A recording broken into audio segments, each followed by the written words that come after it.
Eilen illalla sain ilmaviestin niin huoltajana kuin myös erityisluokan opettajana viesti, jossa poliisilta oli varoitus, valtakunnallinen varoitus siitä, että TikTokissa leviää haaste, jossa aiheena oli, että ota teräsase puukko mukaan tänään kouluun.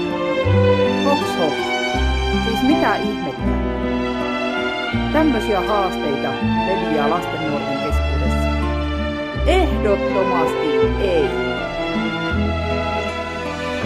Mä toivon, että jokainen meistä vanhempana käy keskustelun omien lasten ja nuorten kanssa tästä, että mikä oikeasti on tämä viesti ja kuinka vakava tämä viesti oikeasti on.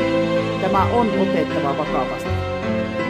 Pidetään jokaisesta lapsesta ja nuoresta yhdessä huolta.